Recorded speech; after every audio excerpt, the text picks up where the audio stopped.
Thank you for joining your desert frontiersman Alan for more Southwest adventures.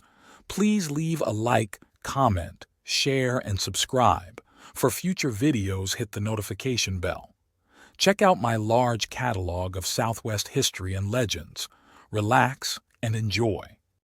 Our story opens on a hot August morning in 1854 along the Colorado River. A young German surveyor named Hermann Ehrenberg wipes sweat from his brow as he peers through his transit, staking out a new settlement on the barren eastern bank across from the ferry landing of Dutch immigrant L.J.F. Jaeger.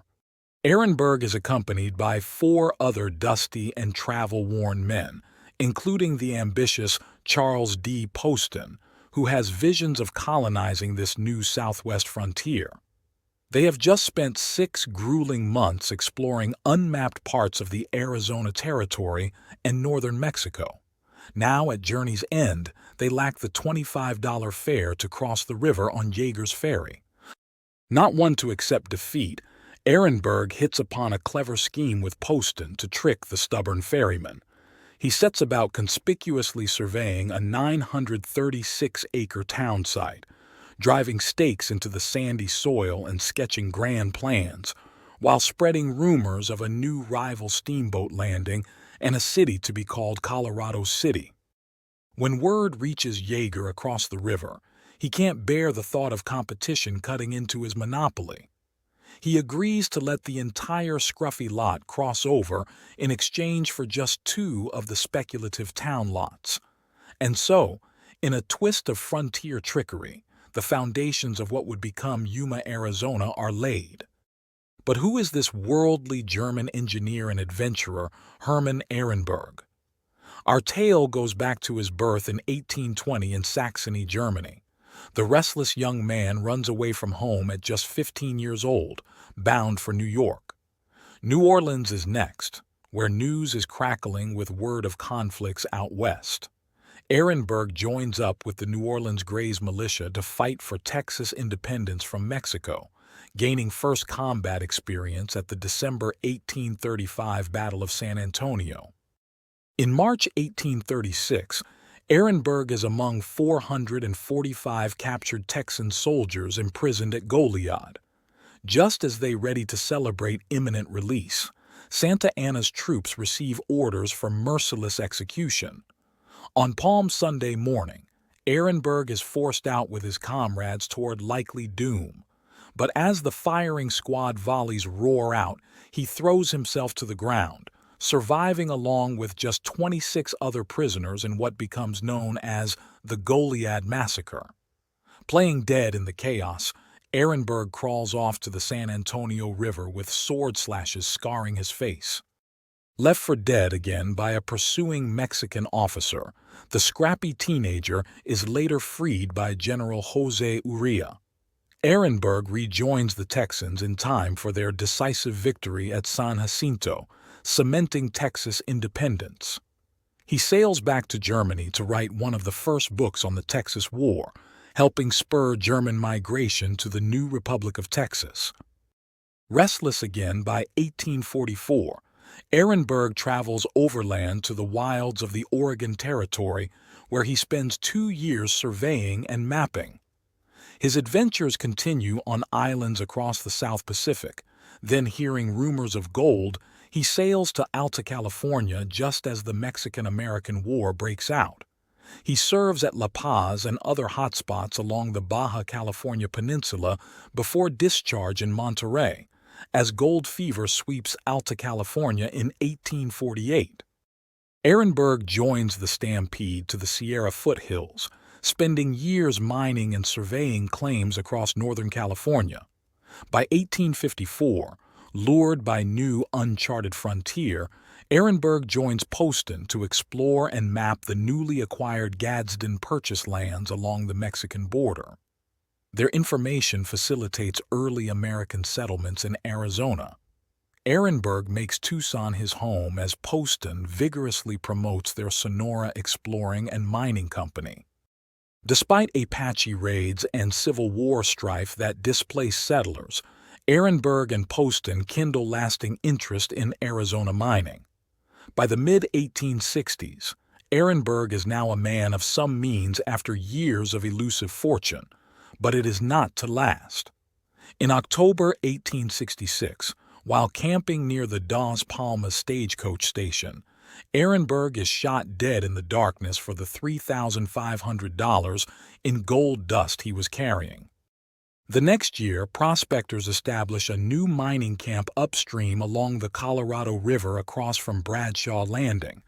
It is first called Mineral City, then renamed Ehrenberg to honor the German adventurer who lost his life in the region. For a brief spell, Ehrenberg booms as the liveliest camp this side of San Francisco, according to an 1870 newspaper story. But it is another short-lived southwestern bonanza town. As mines play out and the railroad bypasses its shoreline, the fledgling port dwindles to a forlorn ghost town. Its crumbling mud and adobe walls melt back into the desert. The fickle Colorado River shifts course, abandoning the old landing site, leaving the antique settlement buried in silt and sand. Today, only a small cemetery remains. Weathered headstones and a historic monument remember deceased pioneers like Herman Ehrenberg and the once lively outpost that bore his name. Welcome to Southwest Desert, where we uncover the fascinating stories that shaped the American Southwest. Today, we're diving into what many called America's National Cactus Garden, the Gadsden Purchase of 1854.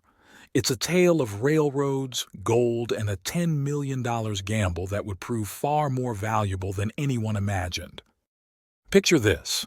It's March 1853, and Franklin Pierce has just taken office as President of the United States. Standing before his advisors, he declares with conviction, "I want to uphold friendly relations with all the other governments on this continent. Especially, I want to settle the boundary dispute between Mexico and our territory of New Mexico." This declaration would set in motion one of the most significant land acquisitions in American history. The story begins with a series of diplomatic complications. The Mexican War of the 1840s had been, to put it mildly, a diplomatic mess. Unpopular with Americans from the start, it was really the result of a series of misunderstandings with Mexico. When the Treaty of Guadalupe Hidalgo was signed in 1848, the negotiators were more focused on ending an unwanted war than thinking about future needs. In their haste, they overlooked something that would soon prove crucial, a route that Eastern Railroad interests desperately needed to reach Southern California. Enter James Gadsden, a Southern Railroad man whose appointment as special envoy to Mexico would change the course of American territorial expansion. When President Pierce unexpectedly selected him for this crucial mission, even Gadsden himself was taken aback. "But as a voluntary offer from the president, it is the higher appreciated," he remarked, before setting off to Mexico City with a detailed list of instructions. Let's take a moment to understand who James Gadsden was. After graduating from Yale in 1806, he had built an impressive and varied career. He'd been a merchant, served as an army man alongside Andrew Jackson in the Seminole Wars in Florida, managed a successful rice plantation, and finally ascended to the presidency of the South Carolina Railroad Company. He was the first to advocate for a wholly southern railroad route with Charleston as its eastern terminus, a vision that would significantly influence his diplomatic mission. The timing of this mission was crucial.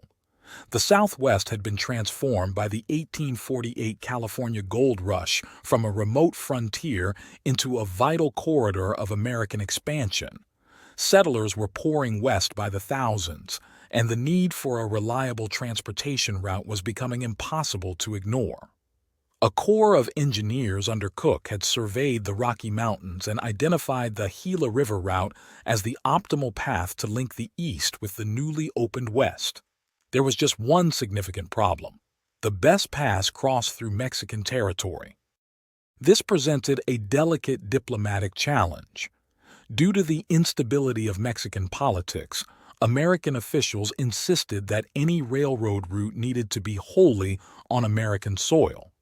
The path Cook had identified followed old trails that Mexicans and Native Americans had used for generations, later adopted by wagon trains heading to California. Eastern business interests saw this not just as a way to serve the growing mining communities of California, but as a crucial link for trade with the Orient. The 1850s brought additional urgency to the mission. With growing tensions in Congress over the slavery question, Southerners were desperate to establish their own transcontinental railroad to rival the Union Pacific being built in the North. Gadsden, both a Southerner and railroad man, seemed the perfect choice to champion the settlement of the border question. When Gadsden arrived in Mexico City, his instructions were explicit and multifaceted. He was to emphasize that an eligible route for a railroad was the sole object of the American government's desire for a boundary change. He needed to stress how Mexico would benefit from the railroad, improve commercial relations, and was authorized to offer a moderate sum of money in the negotiations. The negotiations with Santa Anna, head of the Mexican government, proved successful. On December 30, 1853, Santa Anna signed a comprehensive treaty that included three major provisions. First, the United States would gain freedom of transit for mails, merchandise, and troops across the Isthmus of Tehuantepec. Second, they would readjust the boundary set by the Treaty of Guadalupe Hidalgo to allow for the crucial railroad right of way south of the Gila River. Third, and most significantly, Mexico would sell 45,535 square miles to the United States, bounded by the Gila River on the north, the Rio Grande River on the east, and the Colorado River on the west. However, the journey from negotiation to ratification proved complex. When Gadsden returned to Washington with the treaty, he faced unexpected resistance. President Pierce himself initially rejected it. In the Senate, the debate split into three distinct camps. One group favored ratification of the treaty in its original form. Another pushed for an even larger acquisition of Mexican territory, including a port on the Gulf of California. And a third group, composed largely of Southerners, focused solely on securing a boundary line that would allow a good route for a Southern railroad. Northern politicians raised serious concerns. They worried this new territory might join the Confederacy, a fear that would later prove prophetic. They also dreaded the potential spread of slavery to the Pacific. These concerns led them to reduce the size of Gadsden's originally negotiated purchase to the area that was finally bought. The public reaction was scathing.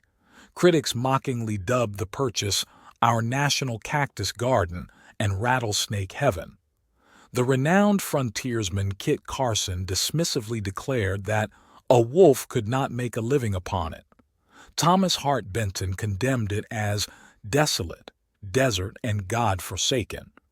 The Philadelphia Public Ledger cynically observed, "The treaty might as well be called a purchase of the right-of-way for a railroad to the Pacific as any other name." The newly acquired territory brought immediate challenges. Often called Apache country, many wild Apache tribesmen regarded this as part of their tribal hunting grounds. Border disputes persisted for years, keeping the territory in constant turmoil. Raids by Mexicans, Native Americans, bandits, and smugglers contributed to an atmosphere of tension and uncertainty. The political situation remained complex. After June 1854, when the new territory was opened for settlement, problems emerged immediately. The main issues centered around claims for damage by both nations in the boundary dispute and Native American depredations. A real hatred developed between the two countries, and Gadsden's subsequent appointment as ambassador to Mexico proved so unpopular that his removal was requested by outraged Mexicans who had opposed the purchase. Despite these initial challenges, development gradually took hold.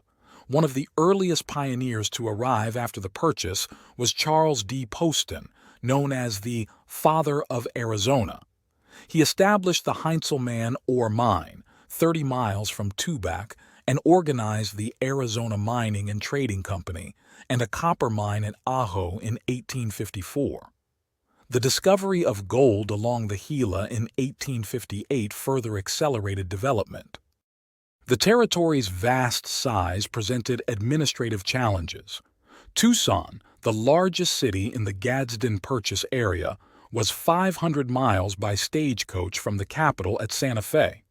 The Santa Cruz Valley, out of necessity, made and administered its own laws.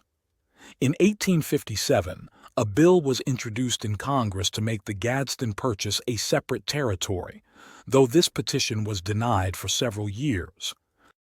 The Civil War brought significant changes to the region. Most settlers in the newly acquired area were Southerners, and in 1861 they voted to join the Confederacy. That same year, a company of Texas Confederates under Colonel John R. Baylor defeated Union forces in the Rio Grande Valley. In 1862, Jefferson Davis declared it part of the Confederacy. Interestingly, slavery wasn't a major issue in the territory.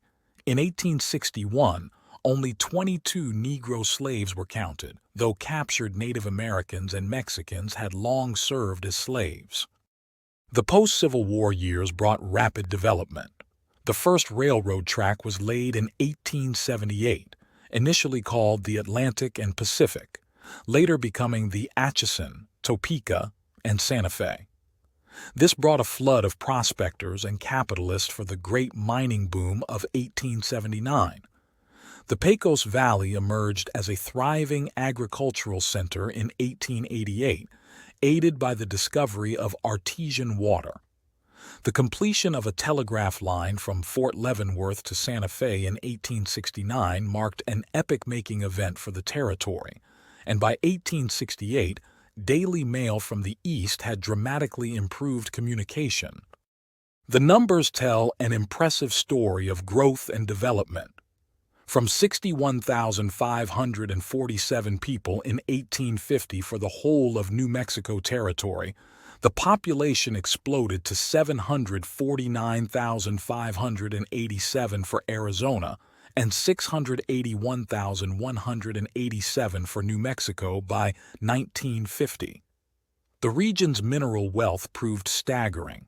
From 1858 to 1940, Arizona alone produced $3 billion worth of metals, including copper, gold, silver, lead, zinc, and others. The agricultural success has been equally impressive. In New Mexico, with most of its land under irrigation, 1950 alone saw $78 million in crops and $127 million in livestock products. The purchase gave us thriving cities like Tucson, Douglas, and Bisbee, and Cochise County now has an assessed value of well over $200 million. Today, the region maintains its unique character, a blend of the Old West charm with modern prosperity. Ranches, cowhands, rodeos, Native Americans, lost mines, and ghost towns continue to attract tourists and health seekers, while the area serves as a vital economic engine for the nation.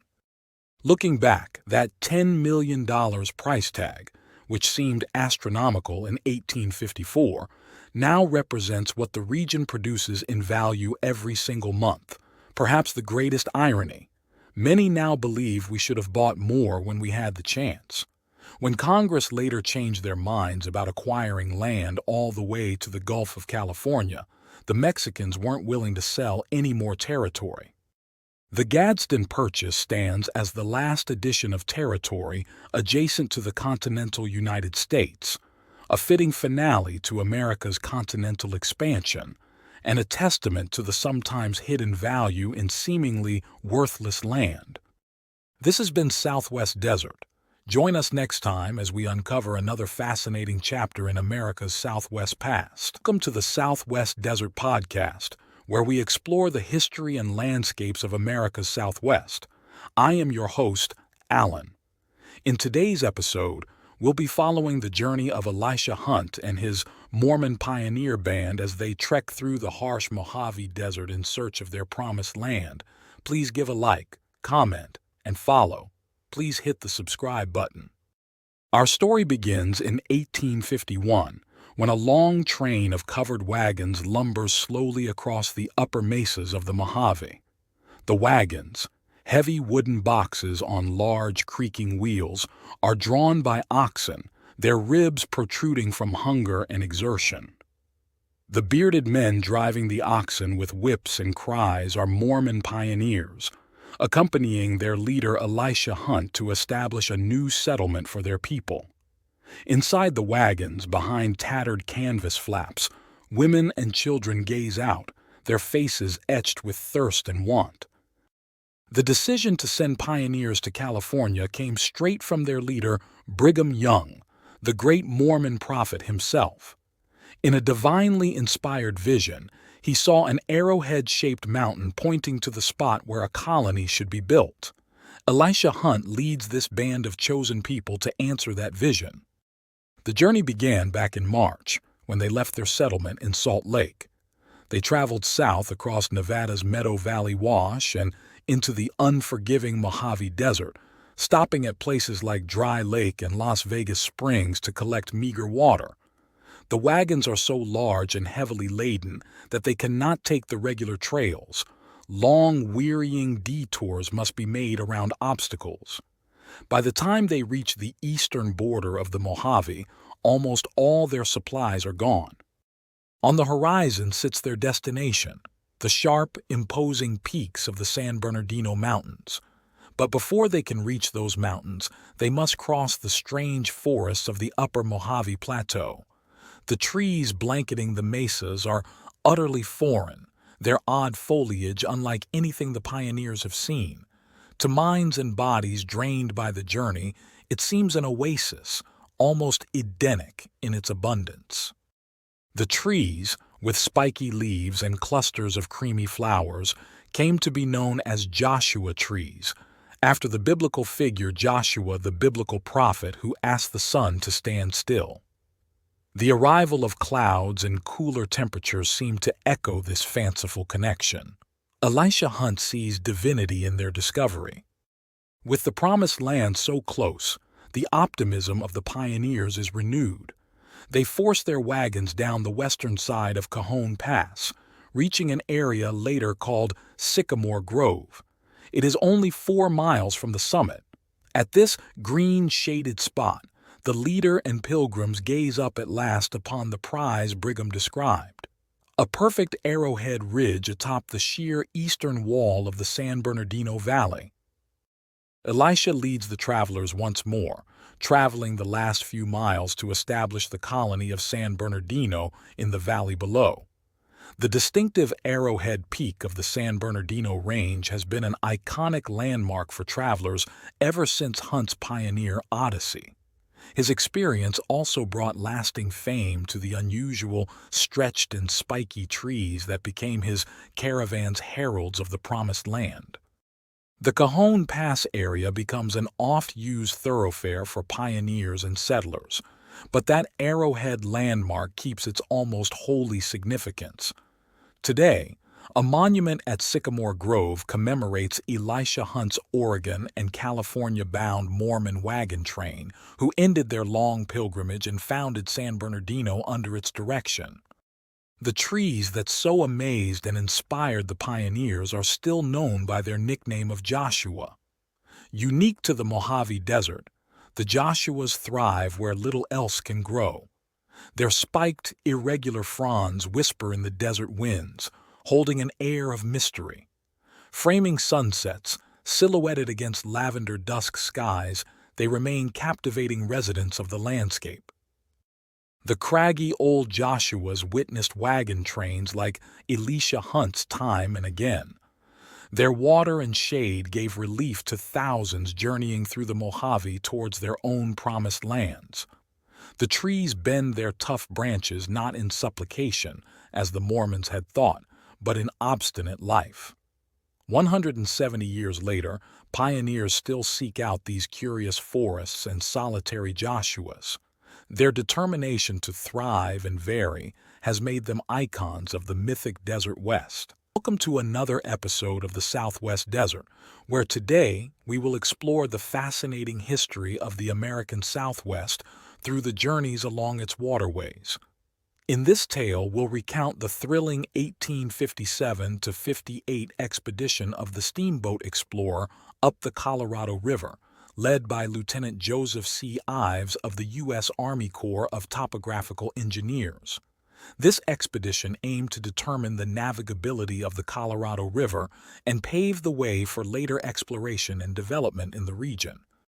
Our story begins in Philadelphia in 1857, where a unique 56-foot-long iron stern-wheel steamboat called the Explorer was constructed for this special mission. After a test run on the Delaware River, the Explorer was disassembled into 8 sections and began a remarkable journey.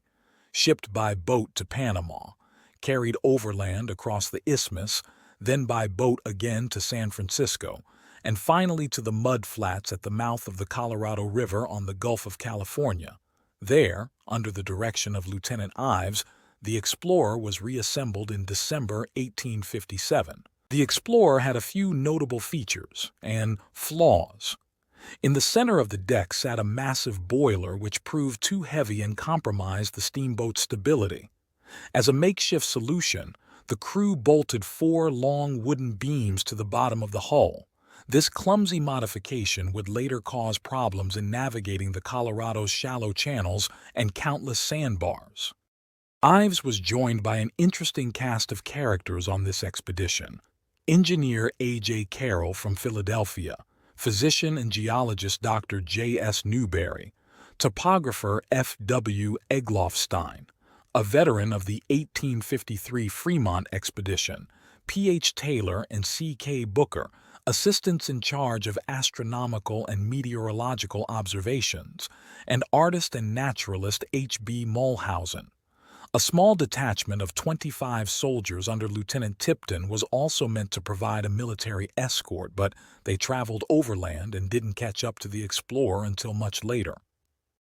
Early on, the Explorer expedition encountered difficulties, beginning with unloading the disassembled steamboat on the tidal mudflats in the Colorado River Delta.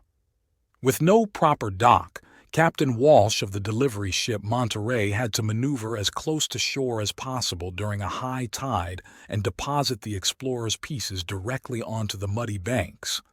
Ives and his crew then scrambled to build makeshift ways out of driftwood and assemble the steamboat before the next high tide a month later would submerge their worksite. Remarkably, they managed to complete the Explorer's assembly just in time. On December 31, 1857, with steam building in its boiler, the Explorer lifted off with the rising tide and embarked on its groundbreaking mission.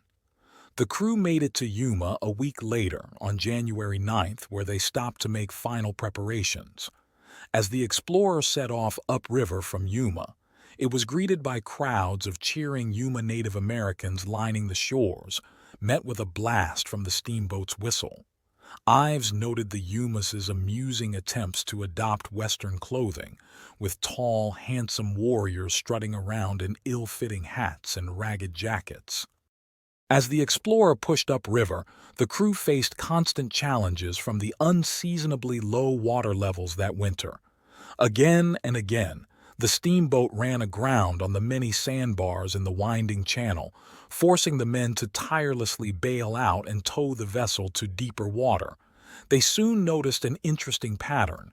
Knots of Yuma Native Americans would gather on the banks to watch the Explorer whenever it approached a particularly troublesome sandbar.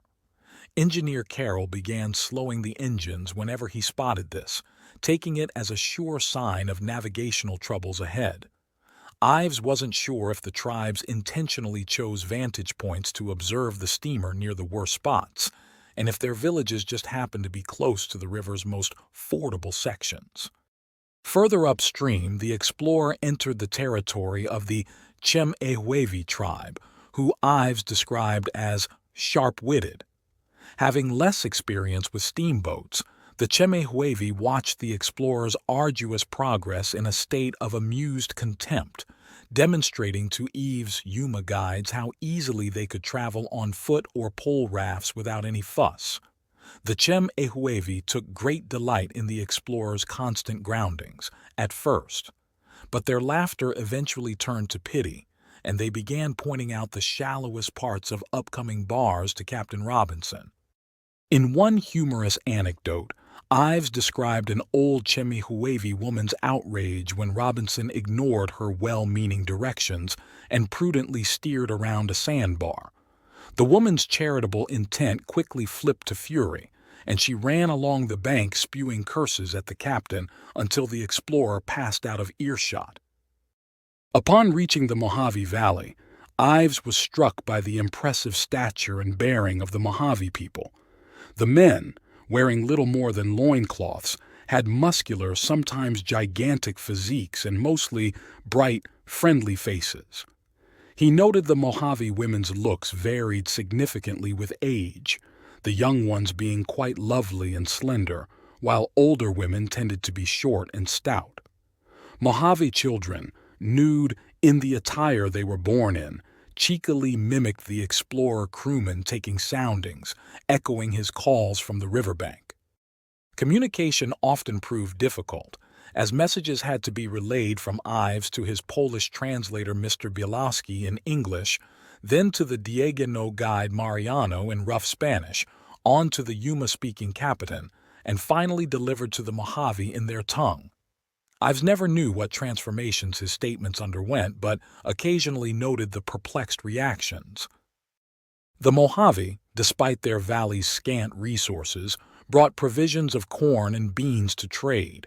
Shrewdly laying out the food and his trade goods, Ives wordlessly assessed the lots, assigned what he felt was fair compensation in beads or cloth, and had his men whisk away the corn and beans, all to the Mojave's surprised delight at this unorthodox but generous manner of commerce. Disaster nearly struck on March 8, 1858, 3.5 months after departing the river mouth, as the explorer entered the treacherous Black Canyon. Ives recorded the near catastrophe in his log. With a stunning crash, the explorer brought up abruptly and instantaneously against a sunken rock. For a second, the impression was that the canyon had fallen in. The concussion was so violent that the men near the bow were thrown overboard. The doctor, Mr. Mulhausen, and myself, having been seated in front of the upper deck, were precipitated head foremost into the bottom of the boat. The fireman, who was pitching a log into the fire, went halfway in with it. The boiler was thrown out of place, the steam pipe doubled up, the wheelhouse torn away. Miraculously, the battered explorer remained afloat, and Captain Robinson managed to tow it to a gravel bank where they could assess the damage. This marked the end of the explorer's upriver voyage, within the future site of Lake Mead, and not far below where Hoover Dam would later be built. While the steamer could go no further, Ives spent 2 more days rowing a skiff upriver as far as the mouth of the Virgin River. He concluded it would not be practical to take the explorer beyond Black Canyon. So, after 68 grueling but historic days on the river, the exploration of the Colorado's navigability came to an end. The stalwart explorer was subsequently sold to Yuma rivermen, but after a few runs hauling wood, it broke free of its moorings and vanished downstream, fading into obscurity for nearly 70 years. It was rediscovered in 1929, the weathered skeleton of its iron hull sunk deep in the silt of the Colorado's forgotten delta channels, a poetic denouement for the mighty little steamboat that once braved uncharted waters. While it's a shame this vessel couldn't be preserved as a monument to southwestern history, the Explorer expedition remains an incredible tale of courage, ingenuity, and cultural exchange. Through Lieutenant Ives' detailed record, we can still marvel at the wild and untamed Colorado River of the 1850s and the resourceful people, Anglo and Native American alike, who wrested secrets from its waters. The explorer and her crew may be long gone, but their spirit of adventure and thirst for knowledge still inspire us to seek out the unknown wonders waiting around the river's bend.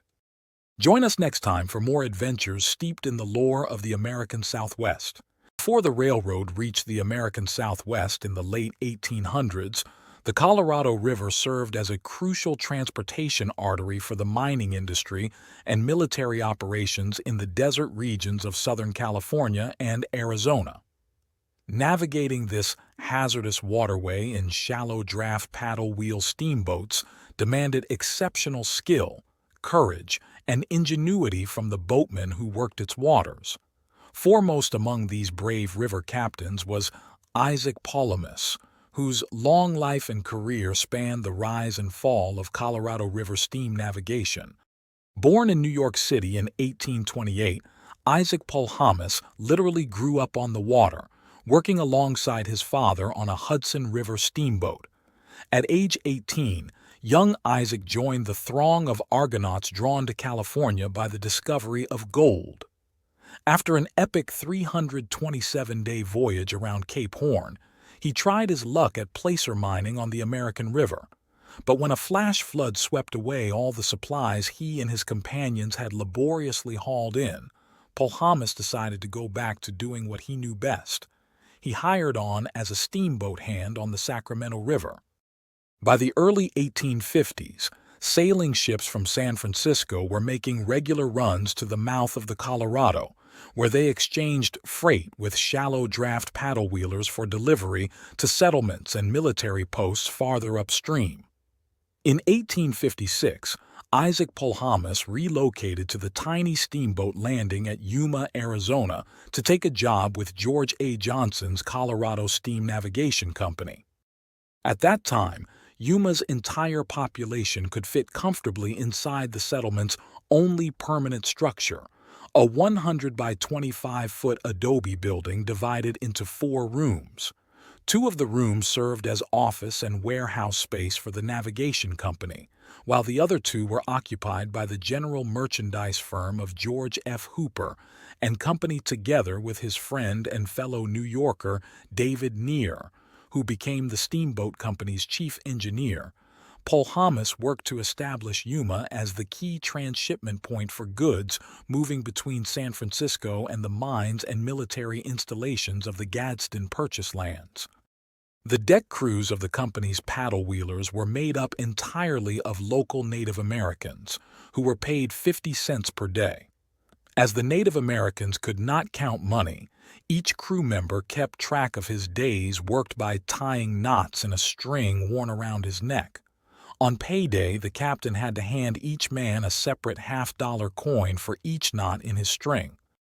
In addition to being a resourceful commander, Isaac Palamas was widely regarded as the most skilled pilot in the Colorado River trade. He performed many notable feats of riverboat handling in the course of his long career. In 1859, battling the Colorado's powerful current all the way, he required a full 28 days to force the steamer Mojave upstream from Yuma to Fort Mojave, a trip he could easily make in the opposite direction in a single day. Father Paul Figueroa, a Yuma historian, recounts the story of how Palamas once managed to navigate a particularly difficult stretch of rapids below Fort Mojave by running his steamboat through the canyon stern first, turning the vessel around midway, and continuing bow first to safety. By 1860, Palamas and his friend David Neer had established themselves solidly enough to consider taking some time off to visit family and friends back east. They made the long overland trek to St. Louis by stagecoach, their progress impeded by an Apache attack in Arizona and a buffalo stampede in Texas. The journey took 15 days. The captain's longest voyage, however, may have been his tortuous trip to the altar. In 1865, Isaac Palamas fell in love with Señorita Sacramento Sembrano, the beautiful daughter of a landed California family that owned a large cattle ranch along the Colorado near La Paz. The fact that Pulhamus spoke no Spanish and his intended spoke no English was only the first obstacle the couple had to surmount. With no Catholic priest closer than San Diego, the captain ended up having to arrange for a padre to be brought to La Paz by stagecoach at a cost of $500. This at a time when a house could be bought for $200 and a cow for $5. The Polamuses went on to have a long and fruitful marriage, raising a large family. The coming of the Southern Pacific Railroad to Yuma in 1877 meant the end of George Johnson's Colorado Steam Navigation Company, but Captain Pulhamus simply went into business for himself. Despite rail competition, he continued to operate his own fleet of steamboats until the federal government completed a diversion dam across the Colorado in 1904, blocking commercial river traffic. Even after he retired from active steamboating, the captain still liked to take Yuma residents on festive picnic excursions up the Colorado to Picacho every May Day. On his 88th birthday in 1916, the town's Elks Lodge and other civic groups came together to celebrate their most famous founding pioneers' 6 decades of contributions to the development of Yuma and the surrounding region. Isaac Pulamus died on January 16, 1922, aged 94 years. In tribute to the captain who had given so many of their tribal members their first jobs a generation earlier, hundreds of Native American mourners lined the walls surrounding the Pulhamus home. For 2 days and nights, the Native Americans kept a vigil, warming themselves by a bonfire and chanting softly. Inside the home, more than half a century's worth of logbooks, charts, and other river memorabilia preserved a vanishing way of life. Isaac Pulhamus's Mexican-born wife, Sacramento, preceded him in death. The couple left a large family of children and grandchildren who adored them both. One of the captain's granddaughters left this moving recollection of the old Colorado River pioneer. Grandfather was rigid in character, firm, and his voice was deep, resounding. When he had something to say, it was said briefly, it was well worded and to the point, and always carried weight. He had the respect of all. Despite his stern outward demeanor, however, I found him one of the kindest, most lovable, and understanding hearts I have ever known, and I considered him the best companion a child could have. Welcome to our Southwest Desert channel, where we delve into the lives of extraordinary individuals who have left an indelible mark on American Southwest history. Today, we're exploring the legendary life of Ben Lilly, often referred to as the last of the mountain men. Imagine a man so in tune with nature that he could read the wilderness like a book, a hunter so skilled that even President Theodore Roosevelt sang his praises. This was Benjamin Vernon Lilly, born on the last day of 1856 in Wilcox County, Alabama. If Ben Lilly had been born just a century earlier, his name might have been as widely recognized as Kit Carson, Bill Williams, or Jim Bridger. Instead, he became a living legend in the Blue River country of Arizona and New Mexico, leaving behind a legacy that still resonates with outdoorsmen and history buffs alike. From an early age, hunting wasn't just a pastime for Ben Lilly. It was a calling. He firmly believed that he was appointed by God to rid the lands of what he called varmints. This divine mission, as he saw it, led him to dedicate his life to hunting predators, particularly mountain lions and bears. Lilly's reputation as a hunter was unparalleled. Some even claim he was the greatest hunter America ever produced. His skills were so renowned that in 1907, 5 years before he made the Southwest his home, he was chosen to guide none other than President Theodore Roosevelt on a hunting expedition in Louisiana. Roosevelt was so impressed by Lilly's abilities that he wrote about the experience, further cementing Lilly's reputation. In 1912, at the age of 56, Ben Lilly arrived in Arizona. He set up his base at Tommy Cosper's ranch on Blue River, just below an impressive natural feature known as the Box, a 700-foot deep gash carved by the Blue River through the Mogollon Rim. Little did Lilly know that the next 15 years would become what he later described as the happiest and most productive of his life. The Blue River country and the foothills of New Mexico's Mogollon Mountains became Lilly's hunting grounds. It was here that he truly made his mark, becoming a figure of near mythical proportions among the local population. Those who knew Ben Lilly always referred to him as Mr. Lilly. This wasn't just a sign of respect for his age, but a reflection of the man's character. Despite his rough exterior and chosen lifestyle, there was something about Lilly that commanded respect. Mark Musgrave, one of the few who knew Lilly well, described him as a man of distinction. Standing just under 6 feet tall, Lilly was stocky and strong, with very blue, deep-set eyes that held a steady gaze. His full, wavy beard and rosy cheeks set against a rich golden tan gave him a distinguished appearance that belied his rugged profession. Lilly was a man of principles. He never smoked, never swore, and never drank. His constant companion was the Bible, which he read for hours while in camp and often carried with him on the trail. He would quote from it frequently, lending his speech a quaint, folksy quality that added to his unique character. Ben Lilly's life as a hunter was nothing short of extraordinary. Over a 15-year period, he claimed to have bagged an astounding 650 mountain lions and bears. This feat is even more impressive when you consider that by the time Lilly arrived in the Southwest, much of the once abundant game had already been thinned out by other hunters. What set Lilly apart was his incredible stamina and determination.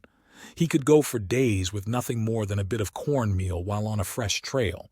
His body was described as a set of steel-trapped springs, tough, resilient, and seemingly immune to fatigue.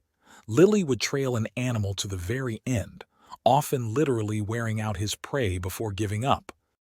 His knowledge of his quarry was unparalleled. After being on a lion's trail for just a short time, Lilly could determine its sex, approximate age, whether it was in its usual territory or new to the area, and even if it was hunting or just wandering. If it was a female, he could tell if she was carrying kittens and roughly when they were due. He gleaned all this information from minute examinations of tracks, stray hairs caught on bushes, the animals' beds, and marks left on trees. Ben Lilly's life wasn't without its challenges. In middle age, he became profoundly deaf, so much so that he couldn't hear his own hounds barking when they had treed their quarry. For most hunters, this would have spelled the end of their career. But Lilly was no ordinary man. To overcome his deafness, he devised an ingenious solution. He tied a lead hound to his belt, allowing the dog to guide him to the rest of the pack when they had cornered or treed their prey. Lilly's hounds were exceptionally well trained, staying with the game until he arrived, no matter how long it took, be it 5 hours or 5 days. This method wasn't without its dangers. Once, while following his lead hound, Lilly was pulled over a cliff by the excited animal. He found himself at the bottom of a canyon with a broken leg. Displaying the stoicism and self-reliance that defined his character, Lilly calmly set his own leg, using a fallen tree limb as a splint and strips torn from his shirt to bind it in place. He then crawled on all fours back to his camp, where he remained alone for several days until his leg had set enough to allow him to ride a burro to seek better medical attention. One of the most intriguing aspects of Ben Lilly's character was his strict adherence to observing the Sabbath. Despite his passion for hunting, Lilly never hunted on Sundays.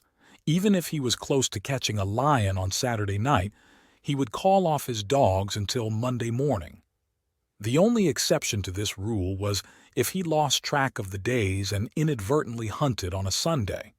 In such cases, when he realized his mistake, he would take the next day off, asking for the Lord's forgiveness through prayer and meditation. Sundays were not just for devotion, but also for personal hygiene. Regardless of the weather, Lilly would use this day to wash both his clothes and himself. In the depths of winter, he would break the ice on a nearby stream or pool and plunge in for a bath. Sometimes he would even take snow baths, sitting naked in a snowbank and rubbing himself clean with handfuls of snow. This hardiness extended to his sleeping habits as well. Lilly slept outdoors all year round, directly on the ground. He claimed that houses smelled rancid and that he'd catch a cold if he slept indoors. As with many frontier figures, the stories about Ben Lilly grew with each telling. Every old-timer in the Southwest seemed to have at least one Lilly anecdote.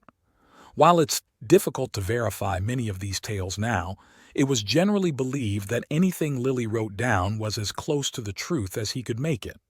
However, in a crowd, he was known to draw the long bow pretty far, embellishing his stories for effect. One story that speaks to Lilly's vitality, even in his later years, comes from Mark Musgrave. He recounts meeting Lilly at one of his camps when the hunter was already past 70 years old. To demonstrate how good he felt, Lilly ran to the top of a high hill 100 yards away and back again, barely breaking a sweat. Ben Lilly's impact on the Southwest was significant. He was employed several times by the U.S. Biological Survey as a predatory animal hunter, but he mostly worked independently, collecting bounties from counties and states. There are conflicting reports about his financial status at the end of his life. Some claim that despite the bank failures of the 1930s, he still had nearly $15,000 in savings when he died. Others dispute this, arguing that he was nearly penniless in his final days. What is known is that towards the end of his life, Lilly's mind began to wander and he couldn't remember in which banks his funds were kept. Lilly's legacy extends beyond his hunting exploits. He was known for making his own knives, often forging blades from discarded materials like horseshoers' rasps, worn-out saw blades, old auto springs, and hay-rake teeth. His knives were distinctive, featuring a backward sweep he called the Lilly hook, designed based on his years of close-quarters use. He also had a unique way of signing checks, often written on whatever material was at hand, bark, paper bag scraps, or newspaper margins. His signature was unmistakable, a drawing of a honeybee, followed by the letter V, and a drawing of a lily, BV Lilly. Despite their unconventional appearance, these checks were always honored. Ben Lilly passed away on December 17, 1936, just 2 weeks shy of his 80th birthday. He spent his final days in Buckhorn, New Mexico, among the pine-covered mountains and picturesque canyons he had grown to love so deeply. While he had hoped to meet death beneath a dusky cedar or along a sun-flecked trail, his many friends, thoughtful of his comfort, ensured he was cared for. In the end, Ben Lilly, the last of the mountain men, died in bed at the Grant County farm. Today, in the foothills of New Mexico's Mogollon Mountains, a monument stands in memory of Ben Lilly. But perhaps his greatest monument lies in the stories and memories of those who knew him, and in the wild lands he roamed and protected. His life serves as a testament to a bygone era, a time when the American frontier was still wild, and men like Ben Lilly could carve out a legend with nothing more than their wits, their courage, and their unwavering connection to the natural world. As we reflect on the life of Ben Lilly, we're reminded of the complex tapestry of American history. Lilly was a product of his time, a man driven by a sense of divine purpose to hunt predators, yet also a steward of the wilderness he called home. His story challenges us to consider the changing relationship between humans and nature, the evolution of the American frontier, and the enduring allure of individuals who live life on their own terms. Ben Lilly may have been the last of the mountain men, continues to inspire adventurers and conservationists alike. As we face new frontiers and challenges in our modern world, perhaps we can draw inspiration from the life of Ben Lilly, his resilience, his self-reliance, and his profound connection to the wild places of this earth. Thank you for joining us on this journey through the life of Ben Lilly, the last mountain man. Until next time, keep exploring, keep questioning, and keep the spirit of adventure alive. I hope you enjoyed these Southwest tales. If you would like to help support my time and channel, hit the super thanks heart icon on the bottom of the video and contribute. See you next time. Happy trails.